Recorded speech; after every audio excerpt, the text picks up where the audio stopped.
third speech is from Isaiah Marshall. We are more. 8 to 10 minutes from the manual speech number 10. Isaiah wrote me, and I hope he had a long, he said a lot. I hope I can distill this. While there have been many people in my life that have inspired him in some way, he wanted to pay homage to Mr. Lee Brown. He called him Daddy Brown, because he was a mentor and he was like a father, and he inspired him to become an urban missionary. I found that fascinating. I don't know about you, but I found it fascinating when you explained what you were trying to do, what you're doing. You are here not just to inspire the people at large, but the movers and shakers who inspire the people at large. That's really a genius. So with that, I'm very excited, as we all are, to hear you give your speech. Thank you so much. Let's give it a round of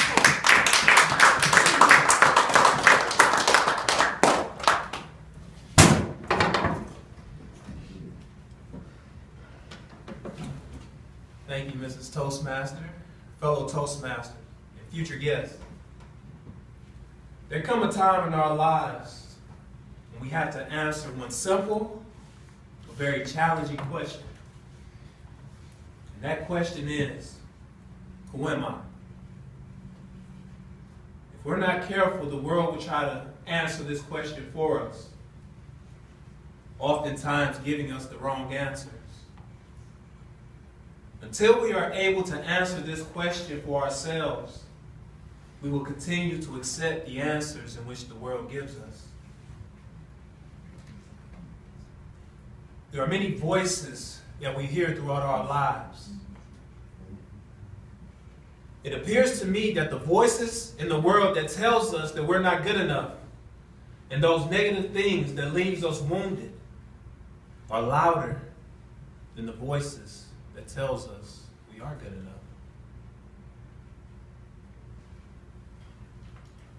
In my 29 years of life, I've learned all too well that this world can be cruel, that there are many stories within it that are competing to attempt to define who we are. And in this world of competing stories, it's easy to lose ourselves within it and experience what I've experienced, which is an identity crisis.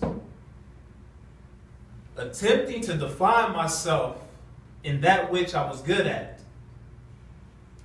Am I the only one who experienced that?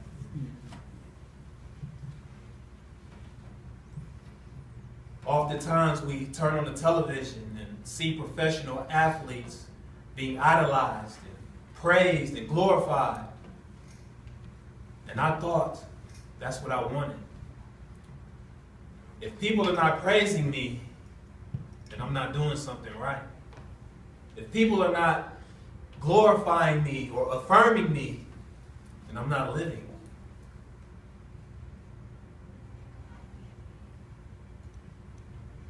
And in this world of competing stories, my goal and my vision is to give you a vision of a better story. In the movie, when the game stands tall, the coach says to not let the sport we play define who we are. We can also add, don't let the car we drive define who we are.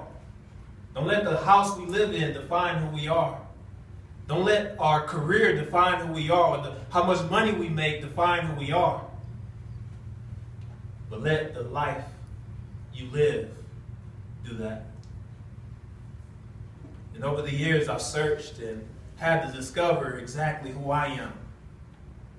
And as I found it, my hope is to help others do the same. My goal is to let you know that you are more than what the world says that you are and expects you to be. My hope is to be that voice that tells you you have what it takes in a world that tells you you don't. To be that voice that tells you you can reach your dreams in a world that tells you you won't. I grew up in a culture or an environment where it was more likely for me to go to jail than to go to college. Heartbreaking, I know. But life will often break our hearts. And Shane Koizin says that when life breaks your heart, make art with the pieces. Each and every one of us have the ability to create something beautiful with the broken pieces. We have to figure out for ourselves what type of art do we want to create with those broken pieces. Who am I? In my senior year in high school, I was asked by my guidance counselor, what would you like to be when you grow up? And I thought to myself, first of all, I'm grown. Then I responded, I want to be a professional athlete. But if that doesn't work out, I want to be a doctor. And after she discouraged me from being a doctor and encouraged me to choose a different path, my friend laughed and said, you're living in a fairy tale. He said this as if people from Detroit can't become doctors. As if Dr. Ben Carson, who was one of the greatest surgeons on the planet, didn't walk the same Detroit streets or a product of the same Detroit public school system. See, I was asked what I wanted to be, told what I couldn't become, and told what I should be, making me feel lesser than I am. But I am more. Where I'm from, I was told that I would never be more than a statistic. A thug strung out on drugs, a dealer, dead or locked up in prison.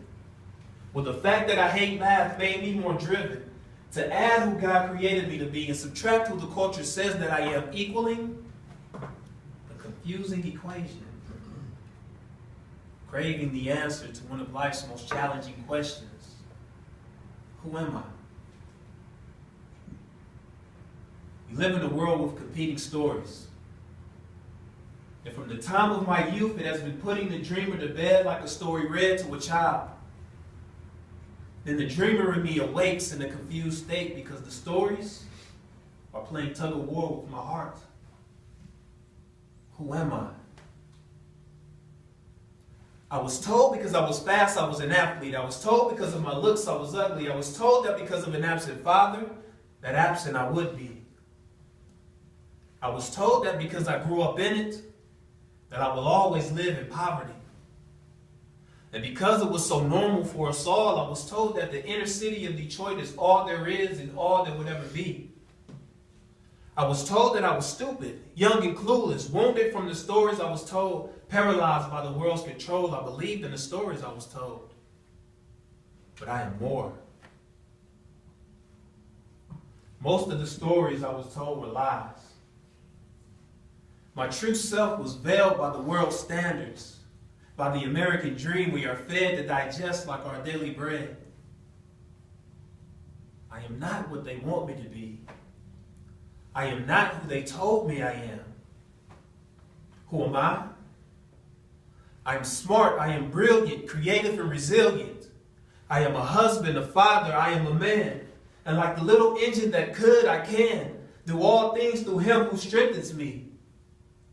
I was created in the image of the Creator. I am more.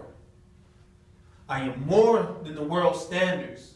I am more than the American dream. I was designed with divine intentions, a great invention to solve the world's problems. I am more. Listen. We are powerful beyond measure, and no weapon formed against us shall prosper. We are more than conquerors through him who loves us.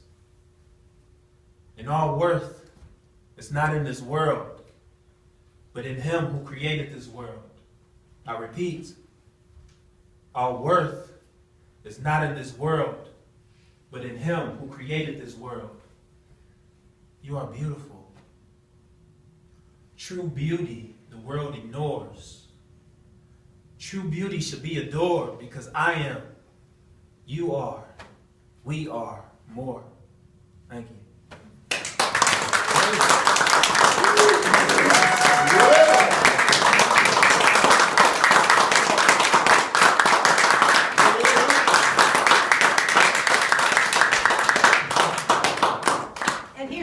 kind comment for you.